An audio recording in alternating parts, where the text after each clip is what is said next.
E aí, pessoal, tudo bem? Nesse vídeo nós vamos falar sobre as definições de pronto e feito, ou o famoso DOD e DOR, tá bom? A gente vai mesclar um pouquinho, hora falando de um, hora falando de outro, para a gente conseguir fazer um comparativo entre eles, beleza? Então vamos começar. DOR, Definition of Ready, tá bom? Que seria do português a definição de pronto, o pronto para irmos para a próxima etapa. Então o DOR seria basicamente um pontapé inicial. A gente está começando, a gente quer usar essas definições de pronto, para a gente saber quando é que a gente acabou, a gente pode ir para a próxima etapa. No DOD é diferente. Se a gente vir aqui, o DOD ele é Definition of Done, que traduzindo seria definição de feito ou definição de concluído. Então, quando a gente está falando de DOD, a gente está falando de quais são os requisitos para isso aqui estar terminado. Pô, fiz tudo que eu tinha que fazer, isso aqui está ok.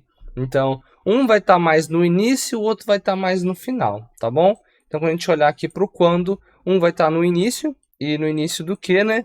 A gente quer saber se a história de usuário está pronta para poder ir para sprint, beleza? Então a gente está lá com uma pessoa que está escrevendo essa história, geralmente. Então a gente vai ter o Product Owner, que seria o gerente de produto, ou um Tech Leader, ou qualquer outro responsável por escrever essa história. E o DOR ele vai auxiliar essa pessoa no momento de escrita. Ela conseguiu satisfazer todos os critérios para falar assim, beleza, a história está escrita, está pronta, ela pode ir para sprint para ser desenvolvida. Já no DOD é diferente, ele vai estar lá no final, mas no final como assim? A gente quer saber se ela está concluída para ela poder ir para o cliente. Então aqui, depois de eu terminar tudo, ela já vai para o cliente, ela já vai ser utilizada. Não pode faltar mais nada. Isso aqui está pronto, a pessoa vai utilizar. E esses critérios, né, eles vão acabar auxiliando bastante. Claro que os líderes também, porque uma liberação geralmente parte da liderança, ela pegar e aceitar para poder isso aí ir para o cliente, mas muito mais o time de desenvolvimento, tá? Desenvolvimento e teste, tá? Todo time de tecnologia aí. E eu falo isso com certa certeza por conta dos critérios de aceite. Quando a gente olhar para os critérios de aceite agora, a gente vai conseguir ter mais certeza ainda aonde que vai estar esse auxílio, tá bom? Então vamos ver do DOR primeiro. Eu separei 3 aqui, tá? Poderiam ter muito mais, mas quando a gente vê possíveis critérios de aceite para o DOR, a gente tem história de usuário deve estar inscrito no padrão BDD, né?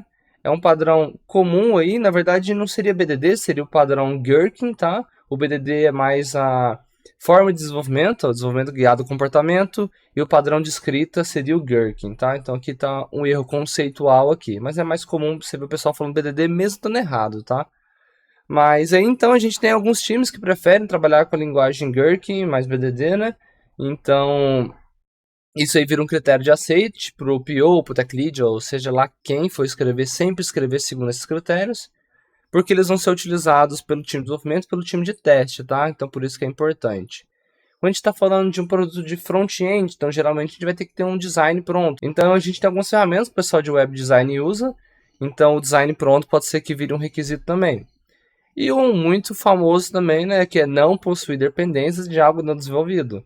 Então tem que ser possível acessar aquela história, aquela funcionalidade que a gente vai desenvolver, sem fazer nada mirabolante, né? Se tiver com alguma coisa travada, o ideal seria que a gente desenvolva essa coisa que está travando, a gente resolva esse possível bug que está travando isso ser desenvolvido, para depois a gente atuar nessa história. A gente pode ver que são todas coisas que impactam realmente a gente começar a trabalhar nessa história, tá bom? Então, por isso, a gente está falando que está no início, tá bom? A gente está querendo colocar a história dentro da sprint. E agora, quando a gente fala dos critérios de aceite do DOD, a gente vai ver que são todas coisas mais para o final. Então, por exemplo, obviamente pode ter mais, tá bom? Eu coloquei 3 aqui, mas poderia ter mais. Então, a gente tem porcentagem mínima de testes automatizados. E quando a gente fala sobre isso, a gente pode ter um critério para o time de desenvolvimento, quando a gente olha para testes unitários e testes de integração, a gente pode ter um critério para o time de qualidade, que geralmente é o time que é responsável pelos testes de end-to-end, tá? Os testes de front-end e os testes de aceite mesmo. A gente pode ter um critério sobre os bugs conhecidos, tá? Quando a gente olha para bug, a gente pode ter 2 critérios mais comuns aí. A gente pode ter a respeito da criticidade dos bugs, então se ele é um bug blocker, se ele é um bug crítico, se ele é um bug major, ou se são bugs de prioridade mais baixas, né? Então, de acordo com o critério do time, pode ser que a existência de um bug de determinada criticidade, vá bloquear a liberação desse produto, tá? Dessa nova funcionalidade. E também a gente tem quanto à quantidade de bugs. Mesmo que os bugs não sejam críticos, talvez um monte de bugzinho atrapalha o uso do usuário, tá bom? Aí não vai ser interessante liberar esse produto com esse monte de bug. Mesmo a criticidade não sendo baixa, vai atrapalhar a experiência do usuário, é melhor nem liberar e corrigir esses bugs primeiros, tá bom? E, obviamente, a gente também pode ter um critério de aceite quanto à execução dos testes. Então, o testador ele vai ter toda a etapa dos processos de teste, que vai envolver planejamento, execução e análise e monitoramento dos testes, por exemplo.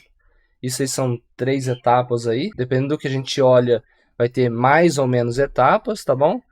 E a execução dos testes é uma das etapas, e geralmente a gente tem tempo a ser gasto com teste, porque teste faz parte da etapa de desenvolvimento, logo não pode ser entregue sem testar. Sendo assim, faz muito sentido os testes estarem dentro desses critérios de aceite. Então você precisa testar, você precisa, sei lá, fazer pelo menos 70% dos testes planejados para você poder entregar, caso o tempo de entrega esteja apertado e não vai dar para testar tudo.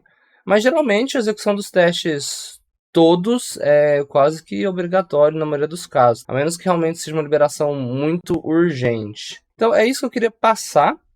Obviamente, eu dei uma visão geral aqui de DoD e DOR, eu dei alguns exemplos, mas pode existir mais. Caso você esteja precisando dessas informações para implantar isso no seu time, use isso como exemplo, como referência, mas com certeza vão existir muitos mais critérios que você pode colocar e vai depender caso a caso também do produto, tá bom?